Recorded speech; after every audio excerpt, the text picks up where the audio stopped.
welcome to Voice of Impact. I am Dr. Nanit Suarez, Medical Advisor from EMCURE Pharmaceuticals.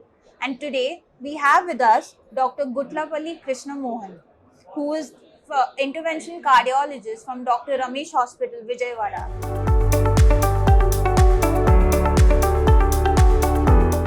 Sir, could you highlight or share us your experience with treating heart failure and about the 4 pillars of heart failure management, sir? How effective are they? It is the commonest problem in the elderly people, especially the heart failure. When they don't receive treatment, the mortality will increase. Even 5-year mortality is comparable to that of the cancer. So we should reduce the mortality by giving the 4 pillars of the heart failure management, especially sacubitril valsartan combination, or if the patient can't afford at least ARBs, AC inhibitors. The second thing is the beta blockers, cardioselective beta blockers, bisoprolol and especially metoprolol, and carvedilol, that is non-cardioselective beta blocker. These 3 things are proved in the control of the heart failure. The third pillar is the mineralocorticoid receptor agonists. These are nothing but the aldactone and the eplerenone. The fourth one is the recently, whether the patient is diabetic or non-diabetic, he should receive the SGLT2 inhibitors.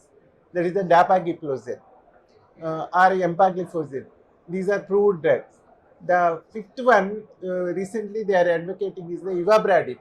The patient doesn't get heart rate reduction below the 70 per minute in spite of beta blockade.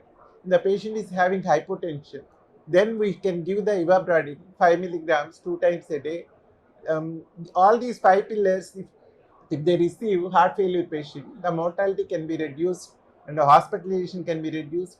Symptomology is improved. So these are the basic drugs.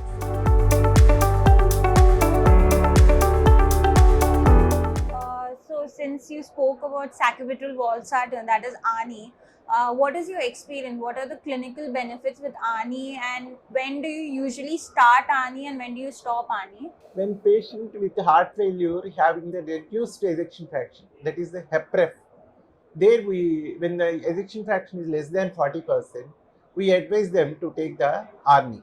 The basic indications are, if the patient doesn't have any hypotension, if they doesn't have any renal problem or hyperkalemia, all these are not there, then we have to start with the low doses, especially with the 50 milligrams 2 times a day in the hospital after the acute decompensated heart failure is controlled with the diuretics.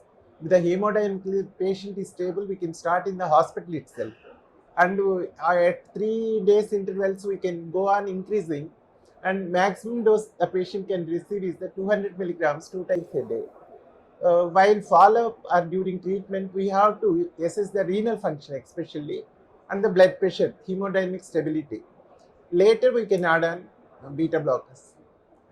Thank you, sir. So, sir just summarized on the importance of ARNI in heart failure management, and also he spoke about the optimal timing to start ARNI. Thank you so much and have a good day.